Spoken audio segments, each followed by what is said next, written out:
Now, at the risk of oversimplifying slightly, those terrorists in the 1980s who were attacking the Soviet Union are the ancestors of what became Al Qaeda, who have since then continued to fight in the areas of the former Soviet Union, and also notoriously in the case of 9/11, now allegedly, at any rate, inside the United States as well.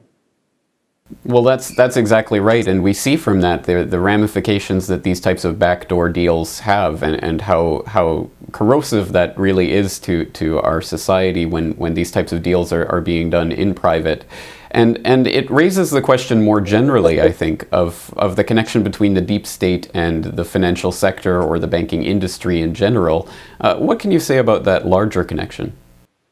Well, before we leave what I was talking about, I think because these were off the books operations which could not be sent to Reagan for approval, they tended to be operations which were financed by drugs. So it's not a coincidence that the people who are involved in the terrorist operations of the 1980s are the people whose operations are being financed by drugs. I don't talk much about the deep state anymore because people tend to visualize it as some kind of hard-edged thing, but I will continue to talk about deep politics. And all of these things which don't get written down, which we know go on, and which repeatedly involve the interaction between authorized purveyors of violence, by which I mean the state, and other sources of violence which are not authorized, by which I mean the underworld, or if you like, the world of organized crime and the international world of drug trafficking. That is a great deal of politics is deep, but the deep politics I'm talking about is this use of violence, where the state will work with people who are not actually officially authorized to use violence, but it goes on in a big way anyway. And the drug traffic use of terrorists in the Soviet Union in the 1980s would be one example of that. But I say that the history of this kind of thing goes back deep into American politics, because for those of us who live in the United States, it's well known that in countries like Chicago or New Orleans or New York in the era of Tammany, which is some years back now, local politics and local organized crime were intimately involved, and the gangs of toughs who would go out and establish phony unions in an industry for the sake of the employers were the same gangs of toughs who would ensure that a neighborhood voted for one party or another party. So in the connection, of course, we see this continuing today with what's happening in Afghanistan today, and of course, recently it was revealed the connection between the CIA and Hamid Karzai's brother, and we see the types of drug connections continuing with the intelligence agencies. Can you talk a little bit more about how this is all continuing up to the present day? Yes, well, what's happening in Afghanistan today, where drugs is sort of at the heart of the economy, and it's fine. The American press keeps saying that it's financing the Taliban. Well, it may be, but it's also financing the warlords who are supporting the Karzai government.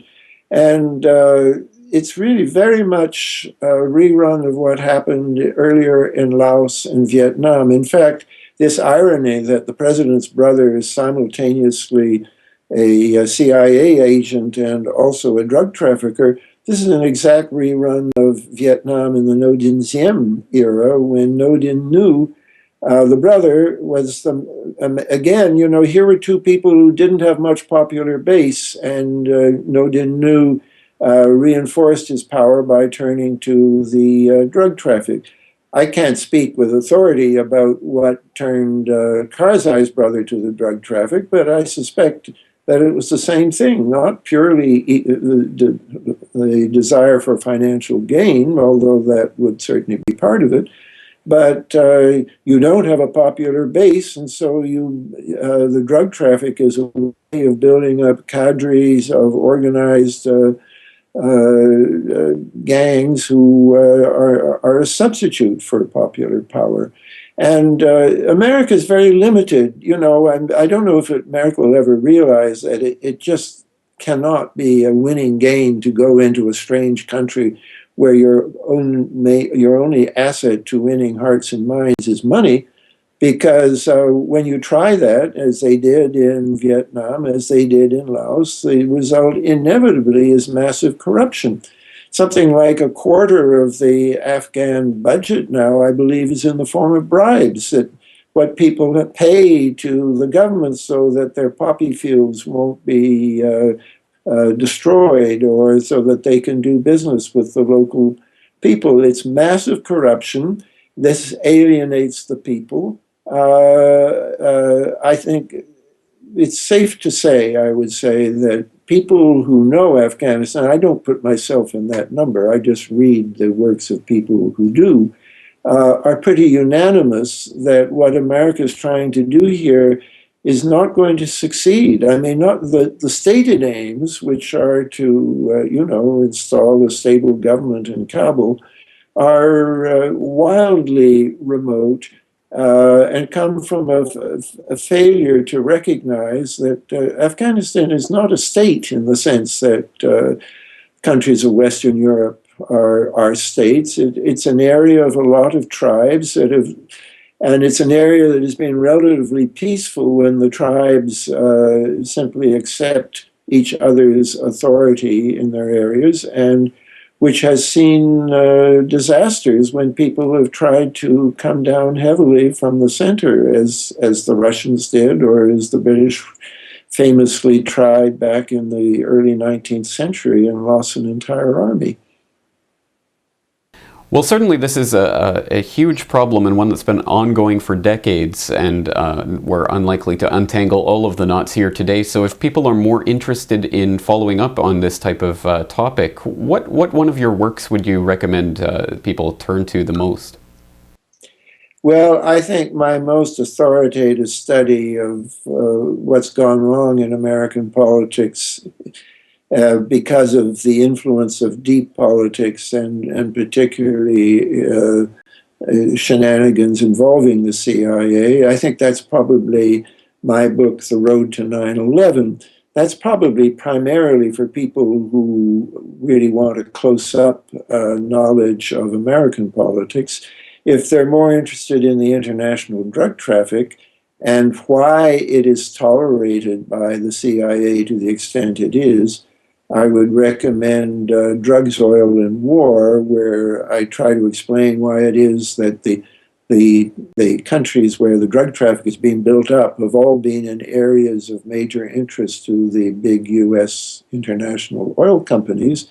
And I will have a book coming out in the fall with the provisional title, The Road to Afghanistan, which looks at the same story in a more historical perspective going back to World War II. There I'm talking about what I call deep history, the whole history of the relationship of the CIA to the drug traffic is deep in the sense that it's not part of the official CIA history or even the tolerated officially sanctioned books that come out about the CIA, like Legacy of Ashes by a New York Times reporter, which purports to be talking about CIA follies, but has only a paragraph about one of the most important topics of all, which is the CIA's relationship to the drug traffic. So I would say Drugs, Oil, and War for people interested in the world approach, and The Road to 9/11, and eventually The Road to Afghanistan for those who are more interested in looking at America. Well, I'm very much looking forward to that, and I'm sure many of my viewers are as well. So I also understand that you'll be speaking at a conference called Understanding Deep Politics that's coming up soon. Can you tell people when and where that will be? Well, it's going to be in Santa Cruz, California on the weekend of May 15th and 16th. And a number of people will be there, myself and Barry Zwicker from Canada, Annie Machon from England. I don't have the full list in front of me, but if you Google for Understanding Deep Politics, they have a very good website and make it easy with full of directions how to get there and everything else. That's right. Well, Peter Dale Scott, you are a very busy man, so thank you very much for taking the time to talk with us today. Thank you.